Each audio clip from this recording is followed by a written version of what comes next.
नमस्कार। मैं हूं विनय श्रीवास्तव और राष्ट्र प्रथम में आपका हार्दिक स्वागत है। बात जब राष्ट्र की हो तो सही बात होनी चाहिए और आज सही बात ये है कि क्या परीक्षाओं को टालना उचित है। जैसा हम सभी जानते हैं, सरकार ने एक आदेश दिया कि सभी परीक्षाओं को रद्द कर दिया जाए, स्थगित कर दिया जाए। कोरोना महामारी को देखते हुए सरकार ने ये फैसला लिया, लेकिन इस फैसले से जो लाखों लोग इससे जुड़े हुए हैं, चाहे वो प्राइवेट इंस्टीट्यूट हों, कोचिंग सेंटर्स हों, प्राइवेट स्कूल के शिक्षक हों, क्या उनके बारे में सरकार कुछ सोच पाई? बात यह है कि सरकार ने तो एक आदेश दे दिया कि परीक्षाओं को रद्द कर दी जाए, लेकिन अब जो लाखों लोग इससे जुड़े हुए थे, उनके आजीविका का क्या होगा? आज वे लाखों लोग आज बेरोजगारी की चौखट पे हैं। घर की किस्तें, दवाई के खर्चे, घर परिवार के अन्य खर्चे, लोन, कई तरह के खर्चे हैं जो आज वो ढूंढ रहे हैं कि आखिर इन खर्चों की पूर्ति कैसे की जाए। सवाल यहाँ पे ये है कि जब ऑनलाइन क्लासेस चल सकती हैं तो क्या हम परीक्षाओं को टालने के बजाय क्या ऑनलाइन एग्ज़ाम नहीं ले सकते थे?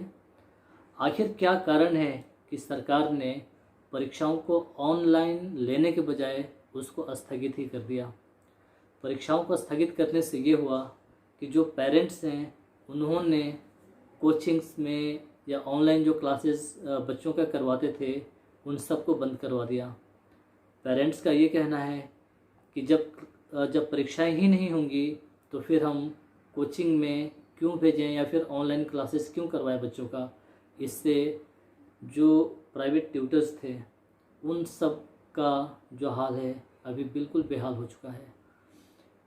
हम ये जानना चाहते हैं कि आखिर सिर्फ जो स्कूली छात्र हैं या फिर जो एजुकेशन से, शिक्षा से संबंधित लोग हैं, ये कोरोना सिर्फ उनको ही क्यों पकड़ता है या फिर सिर्फ उनसे पहले सरकार क्यों डरती है।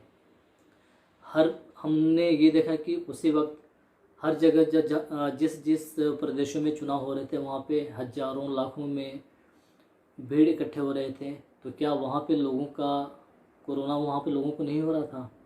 या फिर जो नेता हैं, बड़े बड़े हमारे जो अधिकारी हैं या नेता हैं, वो लोग कोरोना के नियमों का उल्लंघन कर रहे थे, तो क्या उस वक्त कोरोना का डर नहीं था?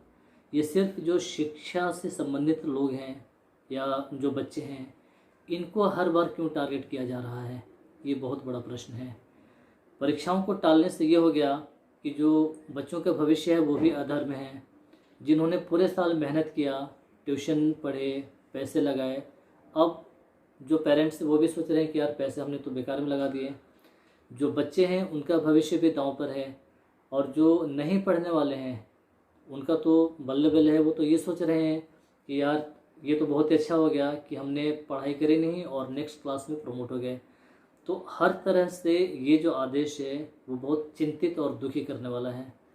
सरकार को अब भी सोचना चाहिए उन लाखों लोगों के बारे में जो लोग इनसे जुड़े हुए थे, शिक्षा से जुड़े हुए थे, और ये जो स्थगित की गई है बोर्ड परीक्षाएं, ये बोर्ड परीक्षाओं को स्थगित करने के बजाय इसको थोड़े टाइम के लिए टाल दिया जाए और एक डेट मुकर्रर किया जाए कि हाँ इस तारीख तक ऑनलाइन परीक्षाएं ली जाएं। परीक्षाओं को टालने से बेहतर है कि ऑनलाइन परीक्षाएं हों। इससे बच्चों का भविष्य भी बना रहेगा और जो शिक्षक हैं और इससे जुड़े जितने भी लोग हैं वो बेरोजगारी से बाहर निकल पाएंगे।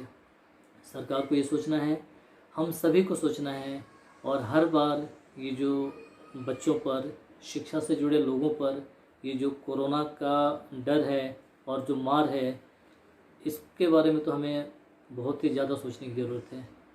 तो आज के इस कार्यक्रम में बस इतना ही। कल एक नए मुद्दे के साथ राष्ट्र की बात में हम बात करेंगे और बिल्कुल सही बात करेंगे। बात वही होगी जो सही होगी, जो आपसे आपका सरोकार रखता हो, समाज का सरोकार रखता हो और जो राष्ट्र हित में होगा। तो आज के लिए इतना ही। नमस्कार।